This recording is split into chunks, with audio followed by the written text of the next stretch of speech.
Today I'm going to talk about the Battle of Lexington. The Battle of Lexington was the most famous battle of our country's history that began a battle of a war against the British for our country to rebel against the British for our country's independence.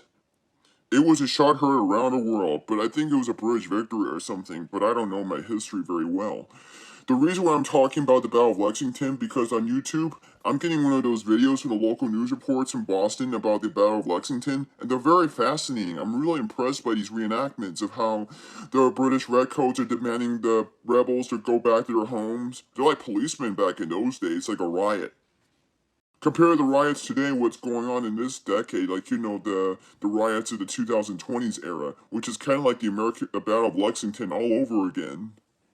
But we're not controlled by the British anymore. We're independent people. I haven't been to Massachusetts in a long time. Massachusetts is across the country of the United States and the East Coast. My mom used to take me there a long time ago, back when I was a little boy, because my mom's college friends used to live in Massachusetts. My mom used to go to university in Smith College in Massachusetts, which is located around the Boston area. In case you guys don't know, Boston, Massachusetts is a location for lots of fancy colleges. They're like one of the oldest colleges in the United States of America. Many American presidents attended Harvard University. I don't quite remember what places we've been to in Massachusetts. Was it the American Revolution sites? Or I don't even remember where we went to. The Children's Museum and the subway trains that are red with a T on it. The transportation system in Massachusetts have all T's in it. Sometimes me and my mom don't usually visit historical sites in Massachusetts. We just visit my mom's college friends. You know, my mom's friends from college. Well, her old college friends back in her college days.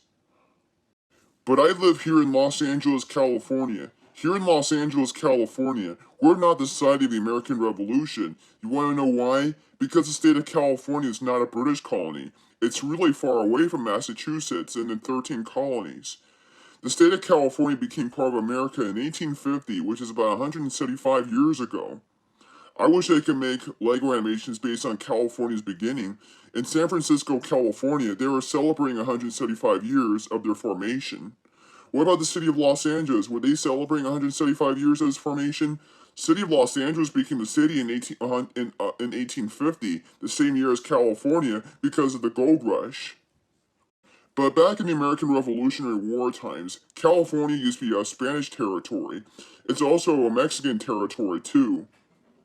But the city of Los Angeles was not founded until 1781.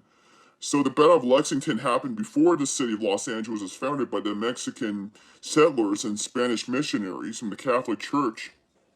I don't know if Los Angeles had any rebellions back in the colonial days. Well, I guess they did. When you think of Zorro, he's kind of like a revolutionary in California back in the old days before California became part of the United States.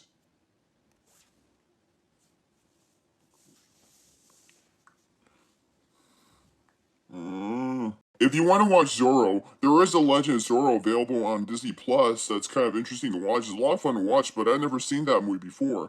But I remember the time they had the commercials on TV. I was surprised they had this movie because I thought it was like a Poots and Boots live action movie. But it's kind of interesting that that Poots and Boots is based on Zorro, which is played by Antonio Banderas. But Poots and Boots is French, not Spanish. That doesn't make any sense.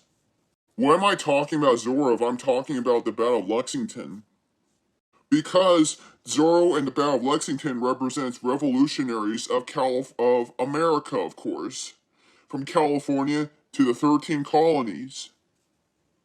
But Zorro's not a real person. He's a fictional character created by an American comic book writer, I think, from 100 years ago. Lately, in October, me and my mom and my dad went to New Orleans. And it's really fascinating to learn about its history, to learn about our nation's history in the Battle of New Orleans, which is kind of like the Battle of Lexington of the 1800s era, where Andrew Jackson kicked the Redcoats out of New Orleans. And New Orleans is kind of like Massachusetts in the American South. But back in those days, New Orleans was a Spanish colonial city. It's really fascinating to go to New Orleans and many parts of the United States to learn about your country's history. If you're in Los Angeles, California, you're not learning anything, just pop culture and filmmaking. Really boring, isn't it? It's really cool to learn about, old-fashioned things because Los Angeles is too new and modern, full of Hollywood culture and movie stars. That's it. That's all they have. It's really boring to me. I'm really interested in military history, not movie stars. I wish I could travel to Boston, Massachusetts somewhere time this year because I did go to New Orleans last year, but this year I'm going to go to Massachusetts to learn about our country's past. Since I've learned about our country's past in New Orleans. Have you guys ever visited Massachusetts and Boston? Have you learned any American history over there? I probably don't even remember learning about American history. I only came there because my mom's college friends lived there.